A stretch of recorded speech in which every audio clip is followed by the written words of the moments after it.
your reaction when the Vikings signed Kyler Murray. Kyler Murray is a dramatic improvement over what we watched in Minnesota last season. The organization made a decision that they feel is going to improve the depth and the quality of the room. There's a reason Kyler Murray's there. Kyler's a playmaker. His ability to play efficient football. My confidence is unshakable. You won't see me waver. Who's going to be that last man standing? He sits on one side, I sit on the other side, and it's the coach's responsibility to teach us and coach us. Now that I am here, all I'm going to do is focus on what I can control. We love an off-season storyline. Welcome into NFL Live. Molly McGrath with Kevin Clark in studio. Mina Kimes, Go Barnwell also joining us. And as you saw, the open competition at quarterback in Minnesota continues. And you know what they say, if you have two quarterbacks, then that means you have none. Last season, J.J. McCarthy's performance was marked by inconsistency, so Minnesota overhauled the position, adding veteran Kyler Murray to the mix, among others. And Vikings head coach Kevin O'Connell hoping this open competition makes their QB1 clear. O'Connell went on the Dan Patrick Show and talked about their quarterback situation. Kyler has come in and done a great job. JJ, I think, has benefited from it. He had a really good spring. Carson Wentz is this veteran quarterback in the room that, as a guy who's played 7 or 8 quarterbacks in 4 years, the 2 years we had our starter, play the whole season, we won 13 and 14 games. So we want to try to get back to the standard of having the quarterback position be a driving force behind us winning by doing their job, by hopefully activating the great players they get to play with. So it's been an every other year thing at quarterback for Kevin O'Connell since becoming the Vikings head coach. Minnesota had just one starting QB in 2022 and 24. Cousins and Darnold won 13 and 14 games, but things unraveled a bit between that. 3 different starters last year went a combined 9 and 8. That's just not going to cut it. So, Mina, which quarterback do you believe has a better chance of meeting the expectations O'Connell has for the position? Yeah, if anyone was paying attention to the sounds we were playing at the beginning of the show, you might have heard me say dramatic improvement, Kyler Murray over J.J. McCarthy. So I kind of gave that one away, Molly. But, for me, it's not just about the quarterback. It's about the entire team. Justin Jefferson should never have a season like the one we saw last year. He is one of the, if not the best receivers in football, and he was really limited by quarterback play. To put it in perspective, throwing to Justin Jefferson, J.J. McCarthy had an off-target rate of 28%. That is about twice what Sam Darnold's off-target rate was throwing to Jefferson, and the same with Kirk Cousins. It was mostly not his fault, and frankly, you could see him get frustrated as the season went on. So if Kyler Murray brings even average quarterback play, which I think he is capable of, whether or not that ceiling looks more like it did in 2020, has to do with a variety of factors, including his deep ball coming back. To me, that's a massive upgrade, and it's so important for this group of talented wide receivers to play with a competent quarterback.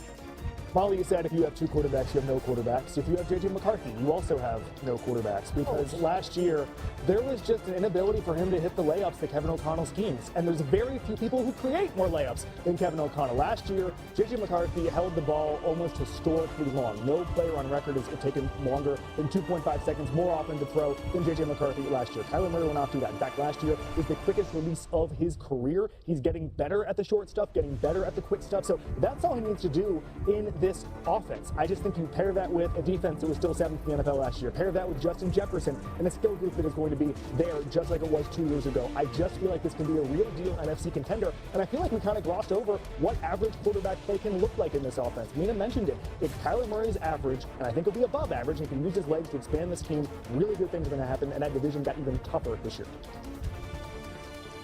We need to temper our enthusiasm just a tiny bit with KOC saying, basically, if I have competent quarterback play, we're going to win 13 or 14 games. Something else happened those years. They were incredibly effective in one-score games. They were 20-2 in games decided by 8 points or less in those 2 seasons. In KOC's other 2 seasons, they were 11-12. And yes, of course, having a good quarterback can help you win some of those close games or avoid them altogether by winning in a dominant fashion. But show me Tom Brady, show me Patrick Mahomes, any quarterback in the history of football, you're not winning 20 out of your 22 one-score games consistently. So I understand last year we came into the year basically thinking you could put me in a quarterback and win 11, 12 games in this offense. It is going to take something more, and they are going to have to be more consistent in avoiding those one-score games. So you can't count on winning so many of them, even if you have these quarterbacks.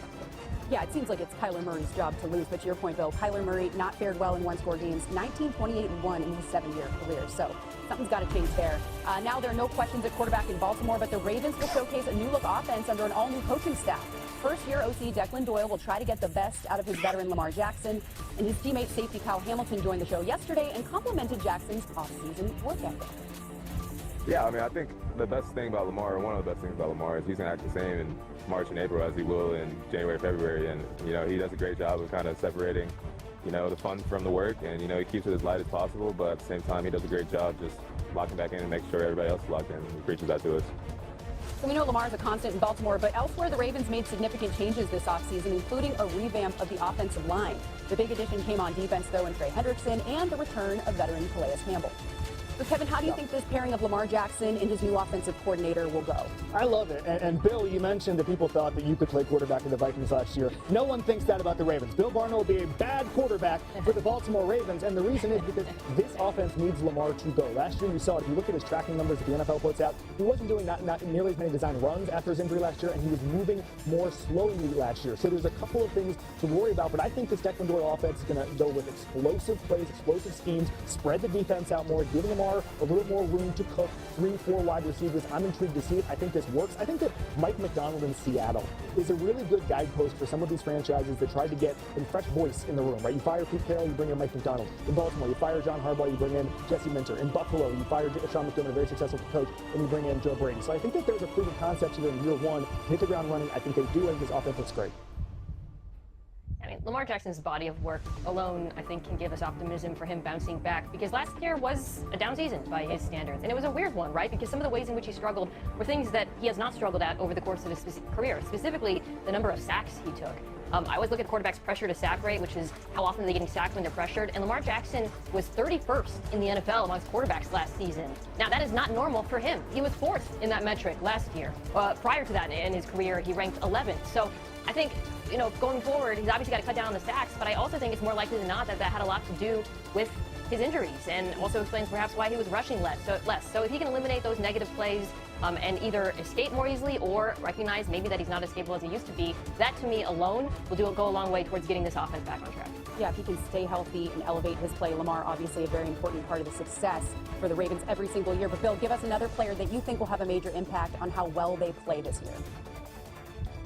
Someone who does not get enough attention is Nnamdi Madubuike, the excellent defensive tackle who they really missed last season when he went down with a neck injury. And the numbers with him on and off the field are stark. Over the last 3 seasons, they are 3rd in the NFL in pressure rate with Madubuike on the field. They are 31st without their star defensive tackle on the field. Jesse Minter had a lot of pieces in Los Angeles, but the one thing he didn't have was that penetrating, technique defensive tackle, the guy who can really blow up plays before they even start by winning immediately. If the Ravens have that player, along with the pieces they've added on the edge, notably Trey Hendrickson, that is a fundamentally different defense, and it opens up so much of what you can do elsewhere in coverage, whether you want to blitz less, whether you want to put Kyle Hamilton deeper. Lots of things you can do if you can win with your front four. So Madubuike's presence coming off of a neck injury is essential for this Ravens team to be more consistent on the defensive side of the football.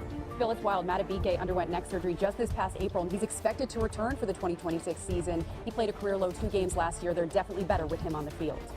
Now new on NFL Live from Adam Schefter, former Lion.